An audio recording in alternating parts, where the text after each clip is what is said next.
बहुत समय पहले एक छोटे से गांव में एक महान संत रहते थे। उनकी ख्याति दूर दूर तक फैली हुई थी। लोग कहते थे कि संत के पास चमत्कारी शक्तियां हैं और वे हर किसी की समस्याओं का समाधान कर सकते हैं। गांव के लोग संत की सच्ची भक्ति करते थे, लेकिन एक व्यक्ति ऐसा था जो संत की शक्ति पर विश्वास नहीं करता था। उसका नाम था अरुण। अरुण एक तर्कवादी और बहुत ही संदेहपूर्ण व्यक्ति था। वह संत के चमत्कारों को दिखावा मानता था और अक्सर लोगों से कहता था, संत के पास कोई चमत्कारी शक्ति नहीं है, यह सब बस मन का धोखा है। एक दिन अरुण ने निश्चय किया कि वह संत की सच्चाई जानकर रहेगा।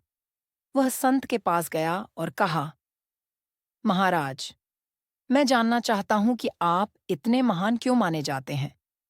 क्या आप सच में कोई चमत्कार कर सकते हैं? संत ने मुस्कुराते हुए कहा, चमत्कार कोई चीज नहीं होती पुत्र।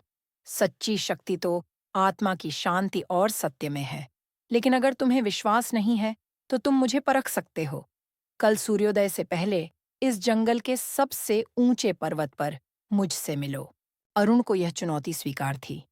अगली सुबह वह पर्वत की ओर चल पड़ा। रास्ता बहुत कठिन और खतरनाक था।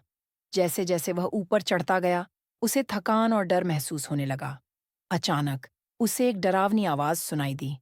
अरुण ने इधर-उधर देखा तो पाया कि एक विशालकाय सांप उसके सामने आ गया है। सांप उसे घूर रहा था और अरुण का शरीर डर के मारे कांपने लगा। उसे समझ नहीं आया कि अब वह क्या करे। तभी संत कहीं से वहां प्रकट हो गए।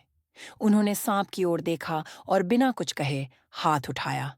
सांप तुरंत शांत हो गया और धीरे धीरे जंगल की ओर चला गया। अरुण ने पूछा, लेकिन यह कैसे संभव है? मैंने तो असली सांप देखा था। संत मुस्कुराए और बोले, ये तुम्हारे मन का भ्रम था। जीवन में सच्ची शांति तब मिलती है जब हम अपने भीतर के भय, संदेह और अहंकार से मुक्त हो जाते हैं। यही असली चमत्कार है, मन की शक्ति को पहचानना। अरुण को अपनी गलती का एहसास हुआ और उसने संत के चरणों में गिरकर माफी मांगी। संत ने उसे उठाया और कहा, हर व्यक्ति को अपने भीतर की यात्रा करनी होती है। यही सबसे बड़ा रहस्य है। सच्चा चमत्कार तुम्हारे अंदर है।